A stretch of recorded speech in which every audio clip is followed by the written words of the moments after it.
some money for Kyiv Mohila IT projects. Thank you. Go ahead, Ksenia. Thank you so much, Mikita. Thank you for inviting me for such a great event. It's great to see all of you guys here, and it's great to see so many talented people from my home country. And I want to wish you guys all good luck with the funding and your cool projects. So I want to talk a little bit about Kyiv Mohila Academy University. Probably a lot of you know about this university. It's a pretty unique school in Ukraine. It's the oldest university in the Eastern Europe. We started our alumni association here about 2 years ago, and now we have about 60 alumni here in Silicon Valley. So it's a pretty large number of alumni if you think about it. So here we are organizing fundraising event to basically collect donations for a digital university project. In Kyiv Mohila Academy, our IT faculty is very strong. It's one of the best faculties. Actually, according to independent surveys and research, it's the best faculty, IT faculty in Ukraine, based on the alumni's salaries right after graduation. So what we want to fund here, we want to fund new technologies.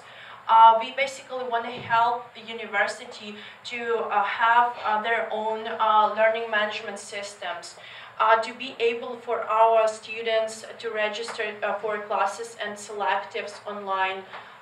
So all this great, great functionalities to be accessible by our students.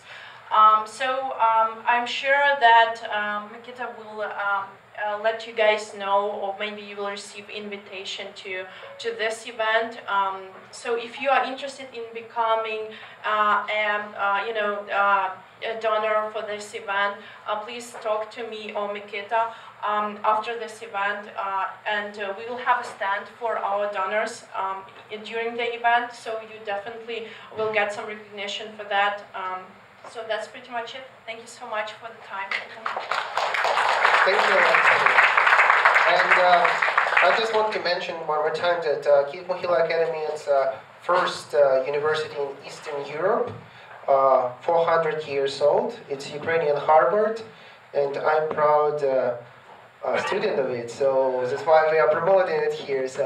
But yeah, it was a little advertisement. Actually, this is our actual president of Kyiv Mohila Academy, Professor Malashevich, and Professor Kvit, who is ex-president. He's right now a Fulbright scholar in Stanford. So if you want to know more about Kyiv Mohila Academy programs and everything, meet Professor Kvit in Stanford University, who was ex-Minister of Education of Ukraine after Maidan time. So a lot of information about Ukrainian education. Okay, and now we have lost our speaker, which will be Sandstone. And please, maybe not last, at least. Okay.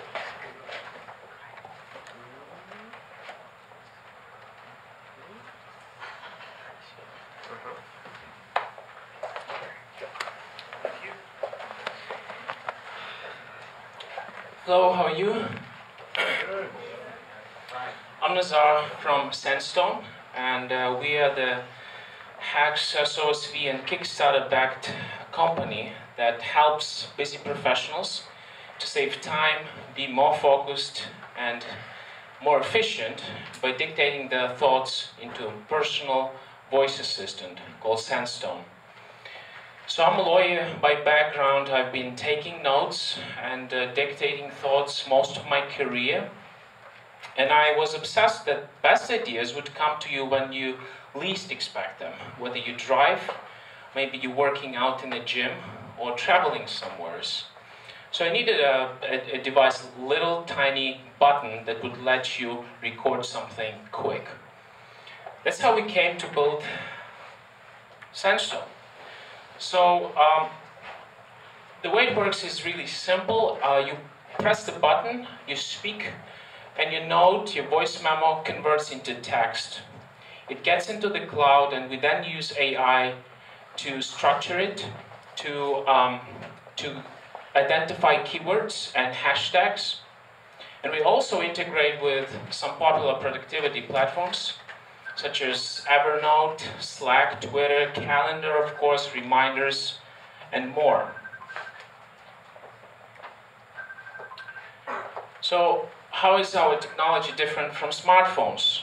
Well, it's many times smaller than the smartphone. This is this. But the main difference, it's designed for voice user interface. So it's several times faster, about 3 to 5 times faster as regards to the user experience, and more efficient, as well as hands-free.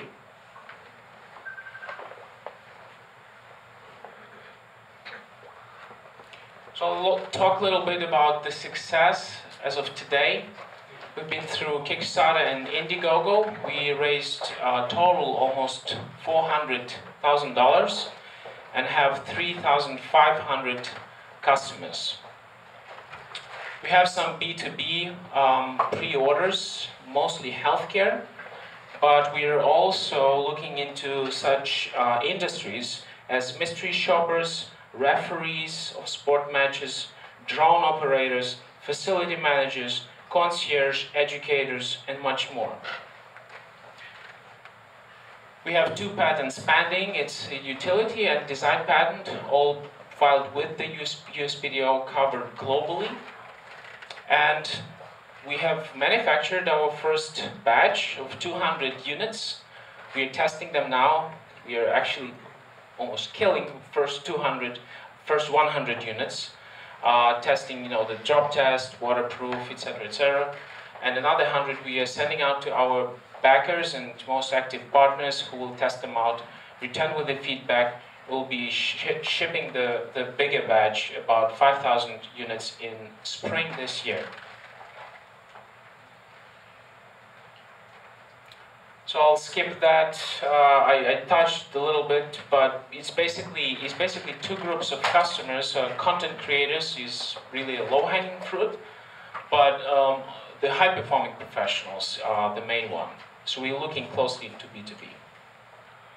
And this is our team, not all of it, but we are 8 people full-time, hardware, software, and management marketing. And with Oxford, Stanford, Mitsubishi, HP, and Google experience. So thanks for your attention and happy to take your questions.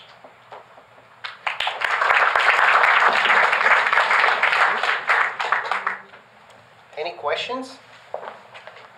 So if I understand correctly, your device always on. So it's recording everything that happens around. I recommend you to cover yourself with a good legal protection because you're actually breaking a number of the US and California laws by recording other people. That's first. Second, your device based on speech-to-text recognition. How it's work if I'm in shower or in a crowd or in the hospital, a lot of noises around. So technically it's also could be a challenge. Very good points. So for the first one, it's not working and passively listening as of now. So you have to press, it will start working just like now it's working. When I want, I actually switch it off. But for the future, it will be a great thing, and I see some positive opportunities there. I mean, yes, it's legal impediments, but at the same time, if you filter out noise, other people's voices, or actually stop or go in standby mode when the person is not speaking, you're basically bringing added value to a customer by summarizing and making sense of what people say. And the second question was, well, I mean, there are lots of technologies for noise cancellation. I just met people at CES who actually filter out and noise from voice. So they not necessarily cancel it, but they kind of grab it, and can process it. So through partnerships we can solve that.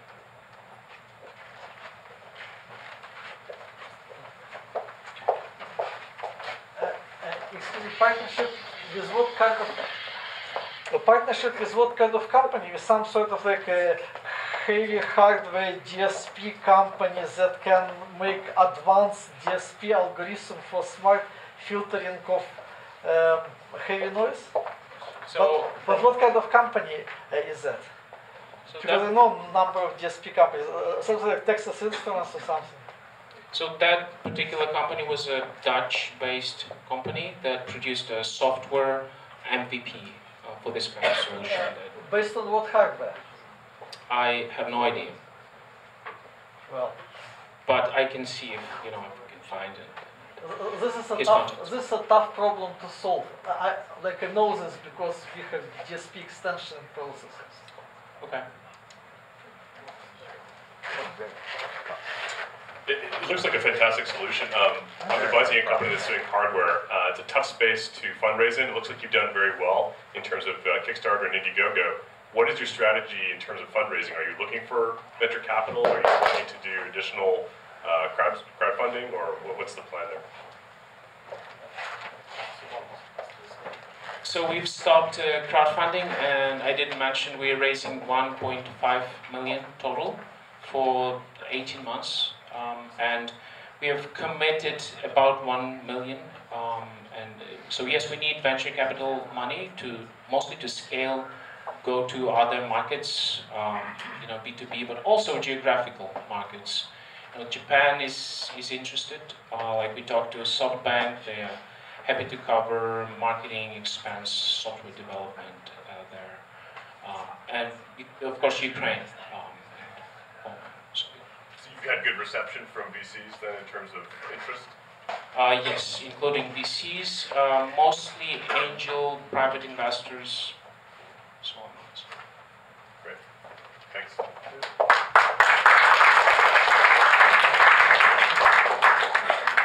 Okay, and we almost done.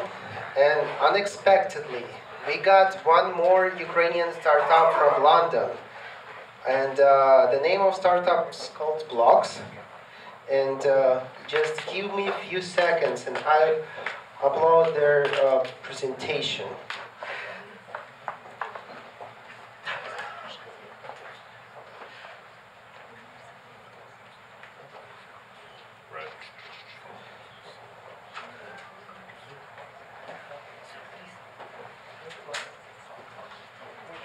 And here we have our next speaker who will tell about Blocks, wearable, which is watches, smart watches. Cool. Hi guys. Hi, so my name is Sergey, or Serge as people refer to me in England. So and I'm going to be talking about my startup called Blocks, where I'm the co-founder and CEO.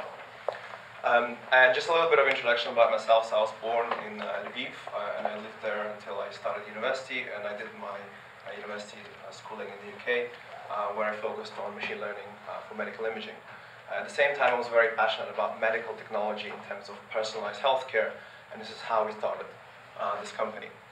So what is Blocks? Blocks is essentially an open platform for wearable technology that allows you to connect different sensors together into a smartwatch. And right now, our current focus of the company is to go in after industrial and enterprise solutions. Originally, we actually started this company 3.5 years ago with my friends. We raised $1.6 million in Kickstarter by pre-selling it to customers. We had exposure in all of the tech press around the world, and subsequently raised another $2.4 million from mostly Silicon Valley investors. What we've soon realized is that the wearable space is actually quite saturated. There's a lot of companies in it, and a typical consumer really just needs a very simple device. But if you look at the smartwatches that we all know about, they actually become extremely useful in working environments, in fields such as construction, manufacturing, mining, oil and gas, and so on. Why would you need these kind of devices in those environments? Well, you want to be able to monitor safety and productivity of people, in those places. We already had 10 years ago an insurgency of mobile devices into these spaces. So a lot of the companies are now starting to use Android devices in logistics facilities, in factories, in oil and gas oil rigs. And when we think about wearables, there's been a huge amount of change going on in hardware in the last 10 years. And thanks to the mobile industry revolution, the technology got really small, and really that's the only reason wearables have appeared today. At the same time, many different sensors appeared out there, which also got very small. So now we can measure, not just activity tracking from users, but we can actually measure much more advanced things like, oxygenation in the blood. Some people are even starting to measure blood pressure and blood glucose levels non-invasively. And we were also at CES, and we saw some of these companies there. So what we focus on is actually on industrial applications for the wearable technology. The way it actually looks like, I'll show you blocks. So it's what we call a modular smartwatch. So you have a main smartwatch here, which has similar functionality to an Apple Watch or a Samsung Watch. But what you can do to this watch is you can build a strap around your wrist with kind of individual sensors. And this is what makes blocks unique, because it allows you to build a very, very custom-built device for every type of worker in every kind of facility. And this is where we're going for: construction, warehousing, manufacturing. Here's probably the bigger representation of it. We also kind of tend to think of it as an app store for hardware. So you as a user, be it in industrial or even consumer space, can go and build something that's unique to you and unique to your needs. Why is this relevant in industrial setting? For example, in industry, a basic device can really only provide a few different ways to communicate with the user to serve them notifications. These notifications can be safety notifications or personal notifications from the boss to tell there's an emergency and so on.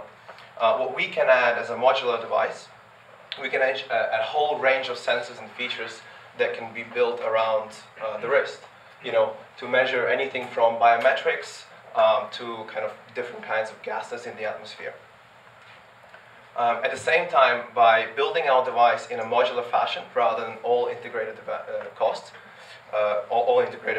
device, we lower the barrier to production of these devices, because each client has a very specific modifications. For example, we went to a BMW factory in Munich, and we found that they don't actually use Wi-Fi for most of the things they have in the factory. They still use very old sub-gigahertz, 866 megahertz RF receivers and transmitters. And by being modular, we can serve to these kinds of customers very cheaply. At the same time, we have built a very advanced modern device that actually runs on a full stack Android operating system. It has full mobile capabilities, so we can offer our clients pretty advanced data analytics solutions, which other devices that are currently on the market, which are very outdated, don't have. So this is just a slide that demonstrates one of the reports that was written commissioned by a company called Upskill, who are also in wearables, which basically shows that percentage of large enterprises which are evaluating the use of wearables in the workspace. And there's more than, I think 90, the overall figure was 90% of all the big corporates actually evaluating wearables in a workspace. They're not yet buying them in bulk, but it's an area of certain disruption. It is the Industry 4.0 IoT, but instead of connecting machines, you're actually connecting the humans. You're measuring things about those humans. And there's all kinds of different percentages here to show the interest of these projects. And most of these projects actually have started in the last 12 months. So 80%, almost 80% are very recent. So it's a field, what I like to say, like a dark horse. No one really knows that it's happening. It's not on TechCrunch, but there's a lot of interest. This is really just some advanced information about our framework. It's just a modular smartwatch. Yeah, that's it from me. Okay. Thank you. Thank you. Questions? You just mentioned about the BMW, but the problem is largest. People who are using this type of industrial IoT, they generally don't use Wi-Fi and Bluetooth. They use LoRa, 6LoWPAN. So you need to invest into those protocols. So you don't have in your presentation, which raises red flag for anybody working in this space. like another company is working in this space for several years, so we know a bunch of customers who are doing exactly that. So how, like, are you going to have those protocols? He just said they do have those protocols. Yeah. But his slides is just Bluetooth and Wi-Fi. Oh yeah. So this is the basic capability that we have. What we've built is a system that allows you to build any new functionality into a device in like 3 months. So we can actually add a LoRa module onto this watch. That's what makes it special. Any other questions? Anybody? Okay. Well, looks like we are done. Thank you a lot to all our presenters. And now I want all our judges tell like few words, maybe 10 to 30 seconds in general. What do you think about Ukrainian startups and what direction they should go? We'll start from this side. Well, first of all, thank you very much. Everyone was really impressive, despite the fact that some stories actually, were striking. Some stories were, made me a little wonder. Some stories actually, I realized when I listened that I actually need to understand or learn or maybe investigate. Maybe I'm not catching the speed of light.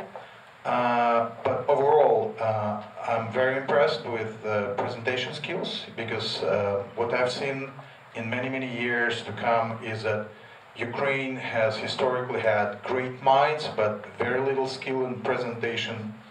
And wasn't expecting too much this time again, but I'm impressed. Thank you very much. You guys done a great job, and keep on. One thing that I want to wish. Even if at some point nobody believes in your product and you still do, please continue. Please just do it, because this is your product. You believe in it, and there are going to be multiple no's before you actually get the final yes.